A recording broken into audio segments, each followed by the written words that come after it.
c'est-à-dire de Halima Sa'diya et le prophète sallallahu alayhi wa sallam, alors que le prophète sallallahu alayhi wa sallam gardait les moutons avec son frère de lait derrière les tentes, le frère de lait du prophète sallallahu alayhi wa sallam, il vint en courant, puis il a crié: mon frère le Qurayshite, mon frère le Qurayshite. Il vient d'être saisi par deux inconnus habillés en blanc, et ils l'ont mis à terre et ils lui ont ouvert le ventre. Ils accoururent vers lui et ils étaient debout, le prophète sallallahu alayhi wa sallam est pâle. Et Halima, il le serra contre lui et dit: qu'est-ce que tu as, mon enfant? Et puis le prophète sallallahu alayhi wa sallam a raconté l'histoire. Il lui a dit: deux hommes habillés de blanc, dit-il, ils m'ont couché par terre et m'ont ouvert la poitrine pour y chercher je ne sais quoi. Bien sûr, après la révélation, le prophète sallallahu alayhi wa sallam, il a parlé de cet événement. Le prophète sallallahu alayhi wa sallam, il a dit dans un hadith sahih, il a dit: deux anges sont venus à moi et m'ont ouvert la poitrine et ont sorti mon cœur et l'ont lavé dans une bassine en eau remplie d'eau de Zamzam et ont extirpé du cœur une adhérence noire et l'ont jeté et ont dit: ceci est le poste de guet de Satan. Hada hazzu shaytani mink. C'est-à-dire que Satan, il ne trouve pas d'endroit pour insuffler son mal. Et on remplit mon cœur de sagesse. C'est un hadith sahih. Hein? Parce qu'il y a beaucoup de gens qui ont voulu toucher à l'authenticité de ce hadith parce que ça ne rentre pas dans leur tête. Et on sait que le musulman, quand l'information est authentique et qu'il entend, qu'est-ce qu'il doit dire? Nous avons entendu et nous avons cru ou nous avons obéi. وما كان لمؤمن ولا مؤمنة إذا قضى الله ورسوله أمرا أن يكون لهم الخيرة من أمرهم. Ça y est, quand Allah, c'est une information venant du prophète sallallahu alayhi wa sallam, hadith authentique, mais même si ça rentre pas dans ta tête, tu dis: j'ai cru. J'ai entendu et j'ai cru, parce qu'il y avait même des savants qui ont douté de ce hadith, et ce hadith est authentique. Et la suite de l'histoire, c'est qu'ils ont rendu son cœur à sa place et enfermé sa poitrine et l'ont cousu. Le prophète sallallahu alayhi wa sallam, il a montré même sa poitrine aux compagnons et il y avait la trace de la cousure sur sa poitrine. Anas ibn Malik, il dit: j'ai vu la trace de la cousure sur la poitrine du prophète sallallahu alayhi wa sallam. Puis là, Al-Harith, le mari de Halima, il a dit: il vaut mieux qu'on rende l'enfant à sa mère parce qu'il y a quelque chose de mal qui l'a atteint. Ils ont eu peur. Alors là, ils sont venus voir Amina, ils sont retournés. Et puis là, Amina, il a dit à Halima: qu'est-ce qui t'amène, aimable nourrice? N'as-tu pas tenu à le garder? Parce qu'avant, il a tenu à le garder, puis maintenant... Puis là, Halima, il a dit, maintenant qu'il a atteint, qu'il a acquis la robustesse et tout, j'ai bien voulu te le rendre sain et sauf, plutôt que malade. Et alors là, Amina, il a dit: pourquoi t'as changé d'avis? Et il a commencé à insister et tout, pourquoi il a changé d'avis. Halima, il a fini par avouer la vérité. Il a dit que voilà ce qui s'est passé, que deux hommes habillés en blanc lui ont fait ça et tout. Puis Amina bint Wahb, il a dit, la mère du prophète sallallahu alayhi wa sallam, elle dit: crains-tu les mauvais esprits pour notre enfant? Puis Halima, il a dit oui. Puis Amina bint Wahb, il a dit: par Allah, a dit à Halima, ils ont nulle prise sur lui, et il a dit que mon fils a un grand destin. Et il lui a raconté l'histoire que sa naissance, il a vu dans un rêve dire: A'udhu billahi al-wahid min sharri, u'idhuka billahi al-wahid min sharri kulli hasid. Je prie à Allah l'unique de te protéger contre tout envieux. Par Allah, il ne lui arrivera rien. Et puis il lui a demandé de revenir et Halima est revenue. Le prophète sallallahu alayhi wa sallam, il exprime un jour sa fierté de la noblesse de sa souche et la fierté de son éloquence. Il a dit: je suis le plus éloquent en arabe d'entre vous, je suis Qurayshite et fus mis en nourrice chez Bani Sa'd. C'est-à-dire, c'est là qu'il a acquis l'éloquence dans la langue arabe. أنا أعربكم أنا قرشي واسترضعت في بني سعد بن بكر. Quand le prophète sallallahu alayhi wa sallam a atteint l'âge de 6 ans, sa mère est morte. Se chargea de lui alors son grand-père, Abd al-Muttalib. On sait que le prophète sallallahu alayhi wa sallam, il a vécu pauvre. C'est vrai qu'il fait partie d'une famille qui est très noble, mais il a vécu pauvre, et ceci pour beaucoup de raisons. Pour beaucoup de raisons, à savoir que la famille de Abd al-Muttalib, c'est elle qui s'occupe de la siqaya et de la rifada, c'est-à-dire l'approvisionnement en eau des pèlerins. Et quand ils donnent l'eau aux pèlerins, ils ajoutent autre chose, c'est-à-dire ils ajoutent le lait et beaucoup de choses. Et en même temps, ils s'occupent de la rifada, l'approvisionnement en denrées alimentaires. C'est-à-dire sa grande hospitalité, c'est sa grande hospitalité qui l'a rendu pauvre. Il dépense beaucoup d'argent. L'exemple aussi de Hatim Ta'i, on sait que Hatim Ta'i, c'est l'un des grands hommes généreux des tribus arabes, et ils ont dit de lui qu'il a vécu pauvre. En général, les gens généreux, ils vivent pauvres. Et c'est un signe aussi, pourquoi? Parce que le prophète sallallahu alayhi wa sallam, quand il a vécu pauvre, c'est-à-dire il connaît la souffrance des pauvres. Il connaît la valeur de la pauvreté.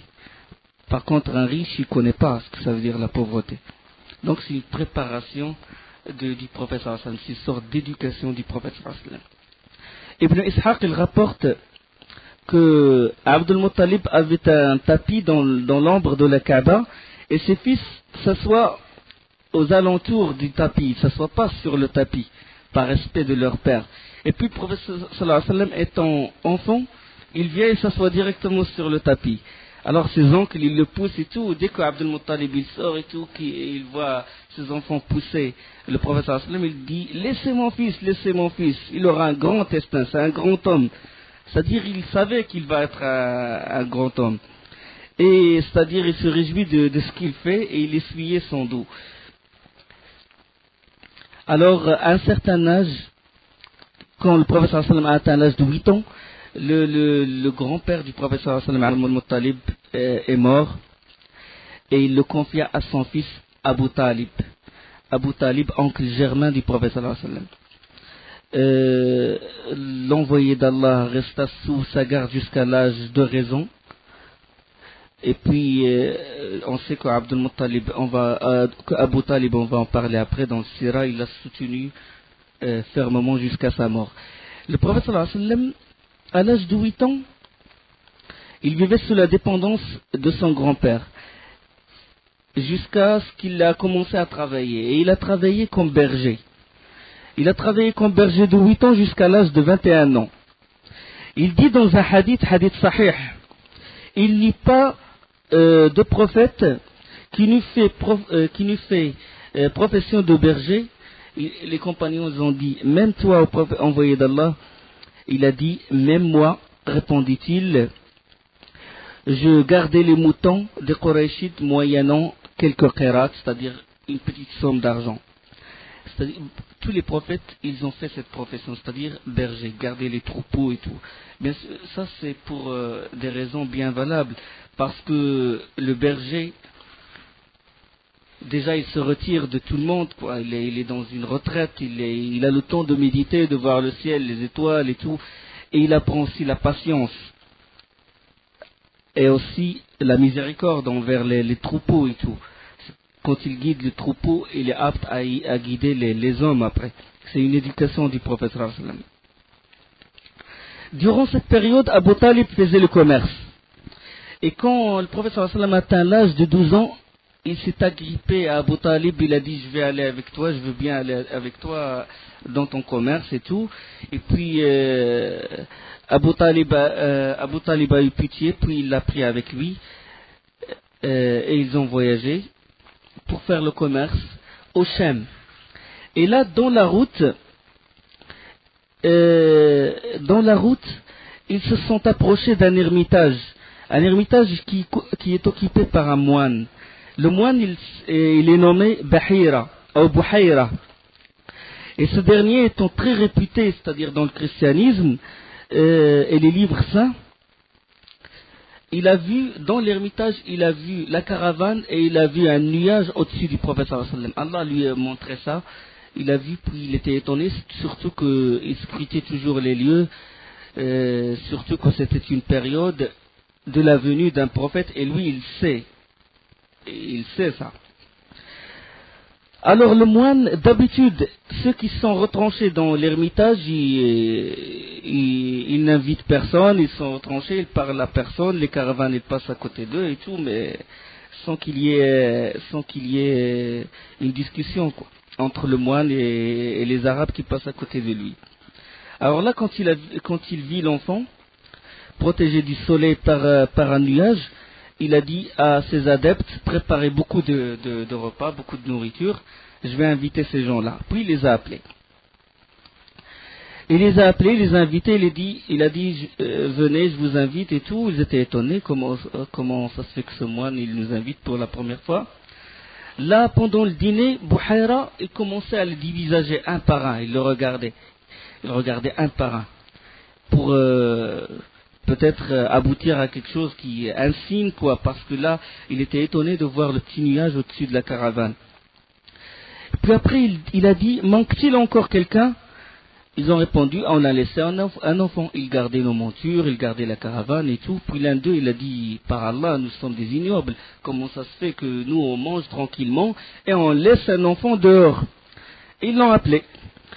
Le professeur s'est assis à côté de Bouhaira et le moine, il le questionnait sans cesse. Il posait beaucoup de questions et tout. Puis il a dit, mon enfant, je te conjure par le droit de Lat et l'Uzza.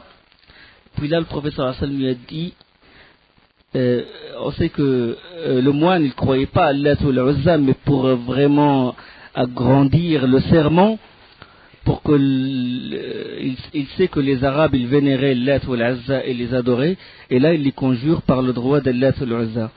Puis quand il a dit au professeur je te conjure par le droit de Lat ou l'Uzza, le professeur a répondu vite, ne me demande rien au nom de Lat et l'Uzza. Par Allah, rien ne m'est plus détestable que ces idoles, répondit le professeur. Même avant la révélation. Pourquoi? Par la raison déjà. Jamais le prophète n'a adoré une idole. Jamais. Bien que ses parents les adoraient. Ça, c'est une protection d'Allah subhanahu wa ta'ala. Alors là, le moine lui a dit, alors je te demande au nom d'Allah, l'unique. Le prophète lui a dit, alors pose tes questions. Il commençait à poser des questions concernant le rêve du prophète son comportement, pour déduire les signes de la prophétie. Alors là, il a commencé vraiment à être plus en plus sûr de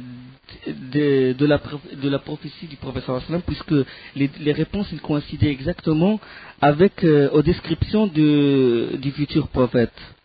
Muhammad sallallahu alayhi wa sallam. Et ceci, bien sûr, on sait que les signes se trouvaient dans les livres anciens, dans les livres saints, la Torah, l'Injil et tout, et que tous les prophètes, ils ont consenti à l'engagement qu'Allah subhanahu wa ta'ala a pris d'eux, c'est de croire et de soutenir le prophète sallallahu alayhi wa sallam.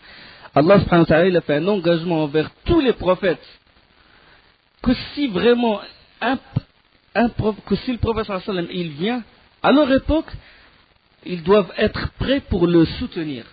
Bien qu'Allah subhanahu wa ta'ala, il a écrit qu'il soit le dernier des prophètes.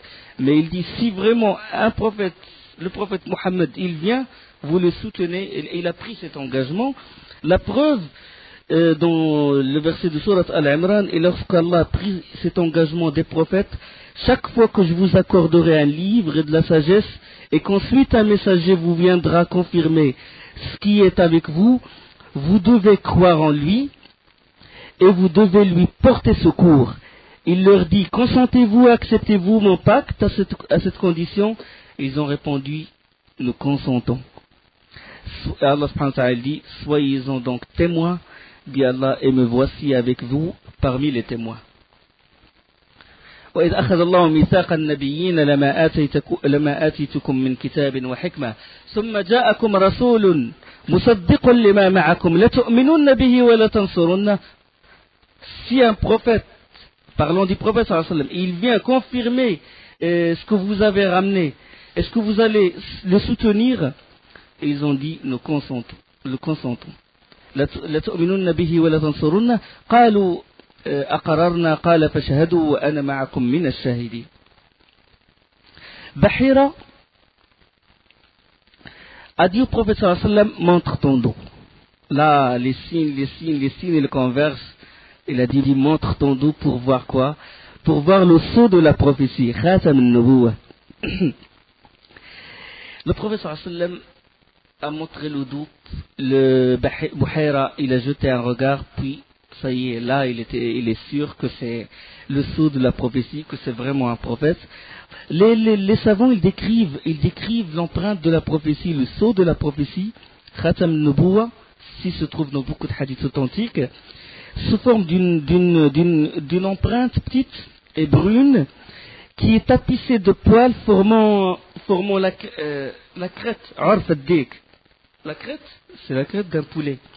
Ou la crinière, la crête. Tapissée de poils qui forment la crête, qui ressemble à la crête d'un poulet. Et autour de cette trace, se trouvent des grains de beauté, tout autour. C'est ça le sceau de la prophétie. Il s'adressa alors à Abu Talib. Il a dit, quel est le lien de parenté entre lui et toi? Il a dit, c'est mon enfant. Il a dit, il ne conviendrait pas que cet enfant ait un père. Il est orphelin. Il a dit, il est donc mon neveu. Il a dit, c'est d'accord. C'est-à-dire, tous les signes, ils convergent. Puis là, Buhayra, il a dit, par Allah, si tu l'emmènes jusqu'à Shem, les Juifs vont le reconnaître, et quand ils le reconnaîtront, ils le tueront. Abu Talib, il a eu peur pour son neveu, il l'envoya rapidement à la Mecque, accompagné de quelques hommes. Et bien sûr, le prophète sallallahu alayhi wa sallam n'a pas terminé ce voyage, c'est Abu Talib qui a terminé le voyage. Allah subhanahu wa ta'ala a protégé le prophète sallallahu alayhi wa sallam non seulement de l'adoration des idoles, mais d'autres choses. Il l'a protégé des vains plaisirs, des choses, des distractions des Qurayshites, des frivolités, la danse, la réunion dans des fêtes, les chants et tout ce qui s'ensuit. Les plaisirs que procure bien sûr que se procurent les Qurayshites, les boissons d'alcool et tout ce qui s'ensuit. Allah subhanahu wa ta'ala l'a protégé. Même parlant de lui, le prophète sallallahu alayhi wa sallam, dans un hadith authentique, il a dit, dès mon jeune âge, Allah m'a fait détester les idoles et la poésie, subhanallah. Nous ne l'avons pas enseigné la poésie. Comme ça, pour vraiment, pour répondre à ceux qui prétendent que le prophète sallallahu alayhi wa sallam, peut-être qu'il était poète et qu'après ça, il a écrit le Coran. Il dit, dès mon jeune âge, Allah m'a fait détester les idoles et la poésie. Jamais je n'eus l'idée de faire ce que faisaient les gens de la Jahiliya. Que dans deux occasions où chaque fois Allah le Très-Haut a mis une barrière entre moi et ce que je voulais. Après cela, je n'ai pas désiré une mauvaise chose jusqu'au jour où le Seigneur me fit grâce de sa mission. Un soir, là il raconte le prophète sallallahu alayhi wa sallam dans ce hadith authentique rapporté par Al-Hakim et authentifié par Al-Hafid al-Zahabi, il a dit, un soir je dis à un garçon qui gardait les moutons avec moi, voudrais-tu surveiller mes moutons pour que j'aille à la Mecque passer la nuit comme les jeunes de mon âge? Je partis et m'arrêta à la première maison où j'entendis du tambour et de la flûte à l'occasion d'un mariage. Alors je m'assis, mais Allah me fit tomber dans un profond sommeil avant qu'il rentre dans cette maison.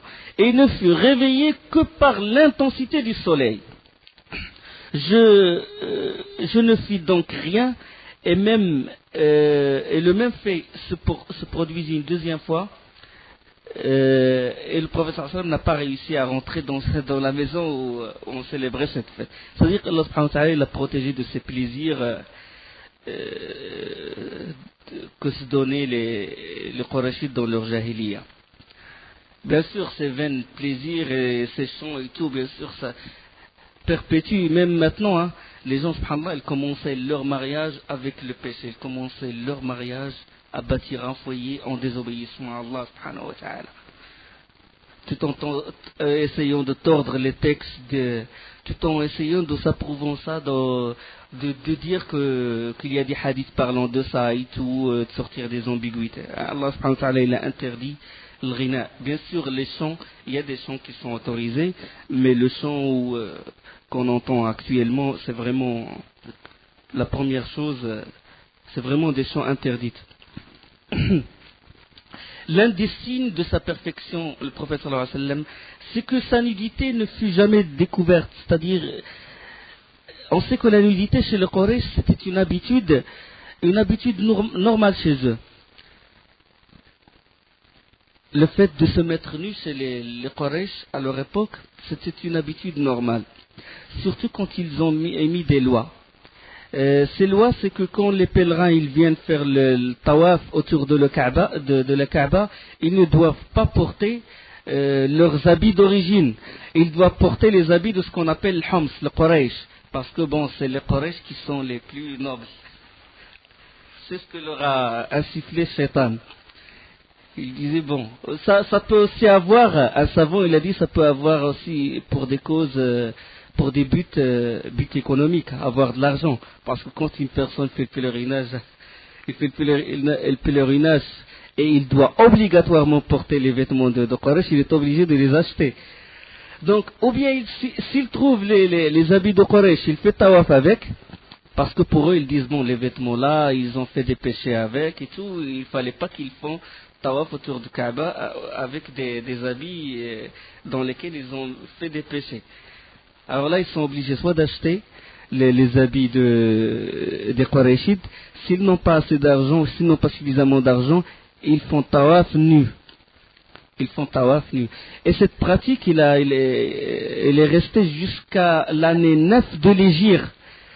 C'est-à-dire l'année 9 avant, l'année 9 de l'Hégire avant Tawaf, avant Hajjat al-Wada', le pèlerinage d'adieu du prophète sallallahu alayhi wa sallam, l'année 10. L'année 9 de l'Hégire, quand le prophète sallallahu alayhi wa sallam il a demandé à Abu Bakr radiyallahu anhu de guider le pèlerinage. Puis après, il a envoyé Ali ibn Abi Talib radiyallahu anhu avec les premiers versets de Surat Bara'a, de Surat Tawbah. Et là, Abu Bakr, quand il est rentré à la Mecque, il a dit à partir de maintenant, il ne fera tawaf autour de la Kaaba aucune personne nue. Et il ne fera le tawaf autour de la Kaaba, il ne fera le pèlerinage aucune personne polythéiste, associatrice. D'accord? Cette pratique, elle est restée jusqu'à la 9e année. Ne viendra au Hajj après cette année aucun mushrik, il ne fera de tawaf autour de la Kaaba aucune personne nue. Alors un jour, le prophète sallallahu alayhi wa sallam transportait les pierres avec les Qurayshites. Et il faisait très chaud. Et les gens, ils relevaient le bras de leurs vêtements et les mettaient sur l'épaule. Ils ont l'izar. Quand il fait chaud, ils enlèvent l'izar et le mettent sur leurs épaules pour mettre la pierre, pour amortir le choc de la pierre contre leurs épaules.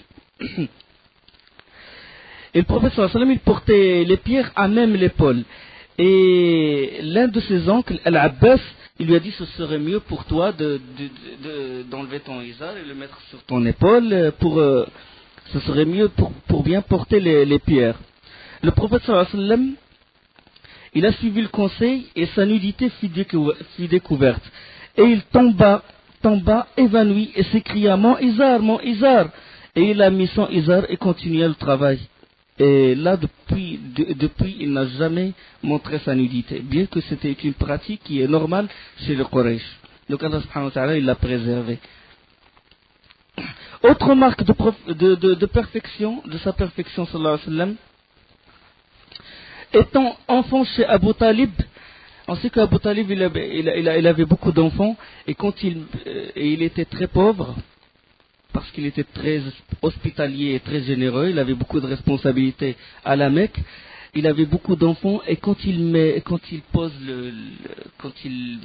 plat, ses enfants, ils se précipitent sur le repas, ils mangent tout ce qui est dans le plat, et puis le premier, c'est celui qui a tout pris, quoi, qui a eu sa grande part. Le prophète sallallahu alayhi wa sallam, il ne se précipitait pas avec eux, il restait, il les regardait, et puis il attendait. S'il reste quelque chose, il le mange, s'il ne reste pas, il reste affamé toute la journée. Jusqu'à ce qu'Abu Talib, il a remarqué, le prophète sallallahu alayhi wa sallam, il ne fait pas comme font ses enfants, puis là il a demandé qu'on lui laisse sa part à lui. Ça c'est khuluq Rasul sallallahu alayhi wa sallam, sa moralité. L'autre marque, une de ses marques aussi, c'est la véracité. As-Sadq, il n'a jamais menti toute sa vie, même quand il était enfant, même avant la révélation. Sallallahu alayhi wa sallam. Une autre signe aussi de son éducation, de sa perfection, c'est que le prophète sallallahu alayhi wa sallam a participé à la guerre des transgresseurs. On a parlé de ça, de Harb al-Fujar. On sait que la guerre elle est interdite dans l'Ashhur al-Hurum. إن عدة الشهور عند الله 12 شهرا في كتاب الله يوم خلق السماوات والأرض منها 4 حرم. Il y a 4 mois sacrés dans l'année. Il est interdit, فلا تظلموا فيهن أنفسكم, ne faites pas de tort à vous-même. Il est interdit de faire la guerre, de s'attaquer à autrui. Là, même les Arabes, ils respectaient cette règle avant la venue du prophète sallallahu alayhi wa sallam. Mais les Arabes, ils ont vécu 5 guerres de Harb al-Fujar, 5 fois, la guerre des transgresseurs. La cinquième, le prophète sallallahu alayhi wa sallam a assisté à cette guerre, quand Hawazin, la tribu de Hawazin, s'est attaquée à Quraysh. Et là, les Qurayshites, ils étaient obligés de défendre. Il est autorisé de défendre, mais pas autorisé de s'attaquer, interdit de s'attaquer. Le prophète sallallahu alayhi wa sallam, il le dit dans un hadith sahih, il disait, je donnais les flèches à mes oncles, kuntu anbulu li a'mami. Dans une autre, l'explication de ce hadith, anbul, ou bien je donne les flèches, ou bien je défends, je protège mes oncles pour qu'ils ne soient pas touchés par les flèches. Ça veut dire, c'est une éducation du prophète sallallahu alayhi wa sallam en tant qu'homme combattant. Regardez comment il se prépare, le prophète sallallahu alayhi wa sallam, à la grande mission. Et aussi il y a sa participation à l'alliance de l'Fudul, Hilf al-Fudul. Hilf al-Fudul, ce pacte il a eu lieu 20 ans avant la révélation, c'est-à-dire quand le prophète sallallahu alayhi wa sallam avait 20 ans. Et cette alliance était la plus honorable. Ce pacte finalement a une histoire. C'est qu'un homme de Zubayd, peut-être de la région du Yémen, il vint à la Mecque vendre des marchandises. Et l'un des notables ou l'un des nobles de la Mecque qui s'appelle Al-As ibn Wa'il, c'est le père de Amr ibn al-As. Al-As ibn Wa'il, il lui acheta les marchandises et refusa de le payer. Alors l'homme cria justice aux tribus alliées, Abd ad-Dar, Makhzoum, Jumah, Sahm et Adi. Commença à crier justice parce que son droit, il est lésé dans son droit. Alors là, aucune des tribus ne voulut le secourir contre l'As ibn Wa'il. Au contraire, ils l'ont grandi, ils lui ont dit de se taire. Le lendemain, au lever du soleil, il monta sur ce qu'on appelle le mont de Qubays. Le mont de Qubays, il est à côté de Kaaba. Au lever du soleil, il commença à s'écrier.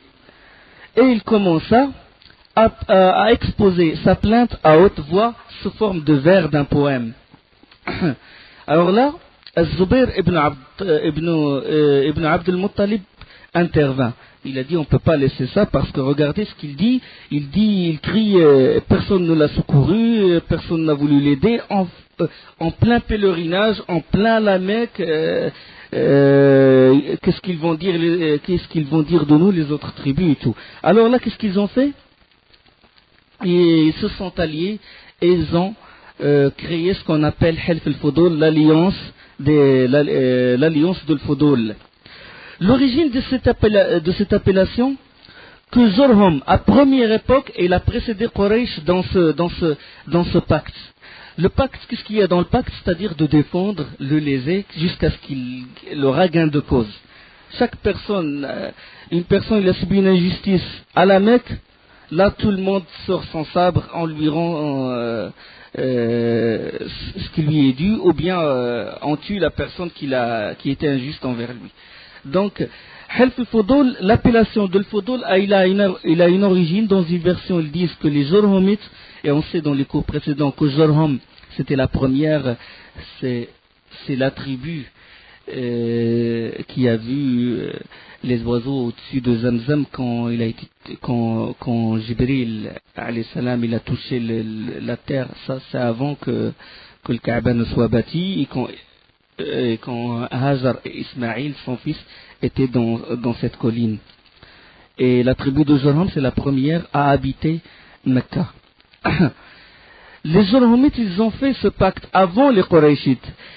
Et dans ce pacte, il y avait 3 personnes qui s'appelaient chacun Al-Fadl, Al-Fadl, Al-Fadl. Et on l'a appelé Helf al-Fudul. On l'a appelé l'alliance de Al-Fudul. Alors là, les Bani Hashim, c'est comme s'ils ont ressuscité cette alliance. Dans une autre version, ils ont dit Fudul, ça veut dire les droits, al-Huquq, les droits, c'est-à-dire rendre les droits aux gens. Rendre leurs droits aux gens. Les Bani Hashim, Bani Zuhra et Taym, ils se réunirent dans la maison de Ibn Jad'an pour ce pacte-là. Il leur servait un repas et le prophète sallallahu alayhi wa sallam était avec eux. Il a participé à cette alliance. Il a participé à cette alliance dans la maison de Ibn Jad'an. Ils prirent serment de s'allier main dans la main pour soutenir le lésé contre l'injuste jusqu'à ce qu'il obtienne gain de cause. Lésé parmi les habitants de la Mecque et les habitants de l'extérieur de la Mecque. Toute personne, toute personne qui subit une injustice, ils sont prêts à le défendre. Alors là, ils portèrent leur sabre et se dirigèrent chez l'As bin Wa'il. Ils lui ont dit, ou bien tu rends au lésé son argent, ou bien on te tue. Ils étaient prêts à tuer l'un des notables de la Mecque. Cette alliance, elle demeura pendant le Jahiliya et pendant l'Islam. Cette alliance, Helf al-Fudul, il a persisté durant le Jahiliya et durant l'Islam. Et le prophète sallallahu alayhi wa sallam, il a dit, j'ai assisté à une alliance dans la maison de Abdullah ibn Jud'an et ne voudrait pas en échange les biens les plus précieux. Si l'on m'y invitait, aujourd'hui où nous vivons dans l'islam, je n'hésiterai pas à y répondre. C'est une alliance qui a été faite par les mouchriquins de Quraysh, mais quand il s'agit de lever, quand il s'agit de rendre les droits à la personne à qui a été privée, là, cette alliance, elle a été confirmée par l'islam. Le prophète sallallahu alayhi wa sallam, il a dit, je suis prêt à y assister même maintenant dans l'islam. Et cette alliance, elle a persisté même après la mort du prophète sallallahu alayhi wa sallam, parce qu'Ibn Ishaq, il rapporte que le Walid ibn Utba, ibn Abi Sufyan, il a été injuste envers Al-Hussein ibn Ali, ibn Abi Talib, radiyallahu anhu. Et alors, Al-Hussein lui a dit, ou bien tu me rends ce qui m'est dû, ou bien j'appelle les gens à l'alliance de l'Fudul. Et chez le Walid ibn Utba, il y avait Abdullah ibn Zubayr, et puis Abdullah ibn Zubayr, il a dit, s'il appelle à l'alliance de l'Fudul, je vais sortir mon sabre, et soit que tu lui rends ses droits, soit qu'on meurt tous. C'est-à-dire que cette alliance, elle a persisté avant, elle était avant l'islam, et elle a persisté après l'islam, et après la mort du prophète sallallahu alayhi wa sallam. Maintenant, on va parler du mariage avec Khadija bint Khuwaylid. Khadija bint Khuwaylid bint Asad bint Abd al-Uzza ibn Qusay ibn Kilab, Qurayshid pur. elle était très riche. Et son commerce, certains ils disent que son commerce à elle seule, il vaut le commerce de tout Quraysh. Elle était très riche. Et il fait des engagements, il engageait des mandataires, des hommes qui s'occupaient bien sûr de son commerce, et il donne certains, soit un forfait, soit un pourcentage. C'est une femme qui est noble, distinguée par ses qualités et son éducation raffinée. Et puisque c'est une femme, elle ne peut pas vraiment vérifier son commerce. Donc il avait besoin surtout d'hommes de confiance. Et parce qu'elle a peur qu'on la trahit, qu'on lui prend quelque chose de son commerce. Alors elle cherchait quelqu'un de vraiment confiant et elle a entendu parler du prophète sallallahu alayhi wa sallam, de sa noblesse, qui est le fils de Abdul Muttalib, sa chasteté, sa loyauté, sa pureté et tout. Et alors là, il lui a confié une marchandise qu'il doit emmener au Sham. Et il y avait avec lui pour le servir Maysara, un esclave de Khadija.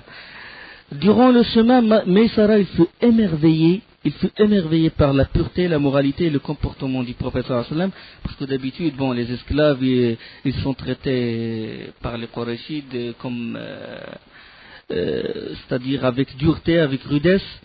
Et là, quand il a vu le comportement du prophète sallallahu alayhi wa sallam envers lui, il était émerveillé, il était de toute douceur et de tout respect. Et il fut émerveillé aussi par, durant le trajet, il y avait un nuage qui les couvrait. Il les couvrait de la chaleur du soleil. Là, durant leur voyage vers Shem, ils s'arrêtèrent près de l'ermitage où vivait avant Bouhaira. Au cours de cette période, Bouhaira est mort. On sait, Bouhaira, on a parlé de cette histoire. Bouhaira était mort à cette époque.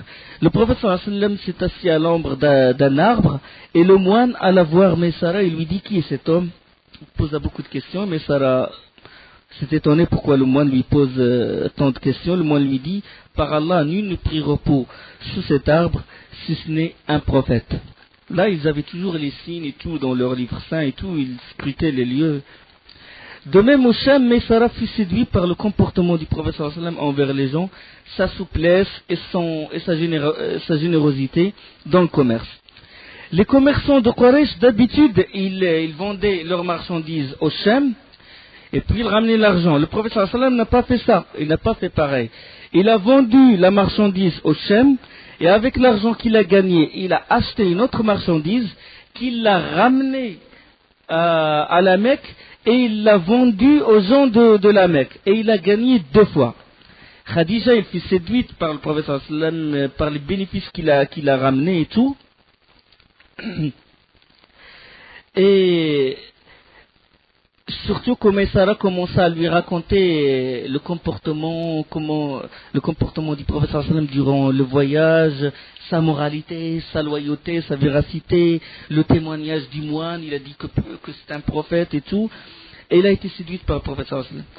On a vu précédemment que le prophète sallallahu alayhi wa sallam, il a vécu pauvre, il a été éduqué pauvre, il a appris déjà l'éloquence chez les Bani Sa'd, c'est un privilège loin de la Mecque, donc la langue arabe pure qu'il avait, il n'était pas entaché par des gens de l'extérieur.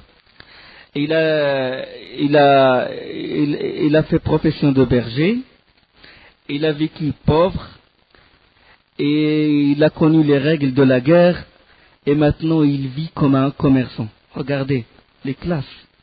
Et il a assisté à Hilf al-Fudul, il a assisté avec les notables de Quraysh, c'est-à-dire il a vécu avec tous les partis de la société, il a vécu avec ce monde-là, il le connaît très bien.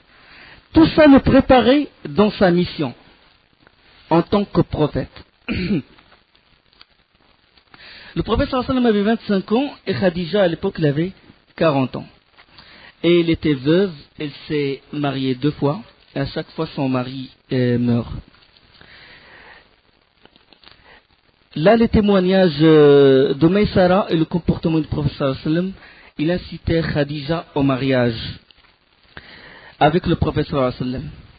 Alors qu'avant, avant, il repoussait les hommes. C'est-à-dire avant, chaque fois que quelqu'un il la désirait à la voir comme épouse, il refuse.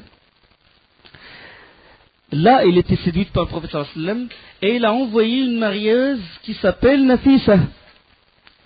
Et Nafisa a dit au prophète sallallahu alayhi wa sallam, pourquoi ne te maries-tu pas? Il a dit parce que je suis pauvre, je n'ai pas assez d'argent. Et il lui a dit, si je te propose une femme riche, belle et noble, هل لك من المال والجمال والنسب. Et il a dit qui? Il lui a répondu Khadija. Il a dit Khadija elle refuse les notables. Comment elle veut se marier avec moi? Alors Nafisa il a dit je me charge du reste. Nafisa a préparé le mariage et tout. Et le professeur sallam est venu en compagnie de Abu Talib et en compagnie de Hamza. Hamza ibn Abd al-Muttalib. Bon, dans une autre version, c'est Abu Talib qui est venu, ce qui est le plus authentique. Ils ont demandé Khadija auprès de son père, soit auprès de son père dans une version, soit auprès du fils de son oncle, c'est-à-dire Waraqa ibn Nawfal. Deux versions. Bon, la dot était fixée à 20 jeunes chamelles, et c'était le mariage le plus noble. Elle fut la première femme du prophète sallallahu alayhi wa sallam, et Khadija vivante, il n'a jamais épousé une autre femme quand il vivait avec Khadija.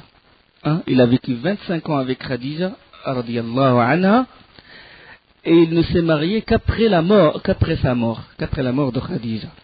Ça est une réponse aux calomniateurs qui essaient de toucher à la réputation du prophète sallallahu alayhi wa sallam comme étant un homme avide de femmes. Il ne vivait que pour les femmes et tout. Si c'était ainsi, le prophète sallallahu alayhi wa sallam se serait marié alors qu'il était jeune. D'accord? Alors que c'est en étant jeune qu'on est avide de femmes. Là, il a vécu avec Khadija, qui avait 40 ans, et il a vécu avec elle 25 ans, et il ne s'est marié il s'est remarié qu'après avoir plus de 50 ans. Et bien sûr, le mariage du prophète sallallahu alayhi wa sallam avec les autres femmes, comme Aïcha, Hafsa, comme Habiba, comme Salama, comme Jouairiya, comme Safiya bint Huyay ibn Akhtab. C'était déjà le mariage, quand il s'est marié avec Aïcha, c'était pour rapprocher de lui Abu Bakr, radiyallahu anhu. C'était pour des raisons bien valables le mariage qui s'est effectué après. C'était soit pour montrer la valeur de l'un de ses compagnons, à savoir Abu Bakr et Omar, s'est marié avec Aïcha pour donner de la valeur à son compagnon Abu Bakr, et se marier avec Hafsa pour donner la valeur à son compagnon Omar ibn al-Khattab,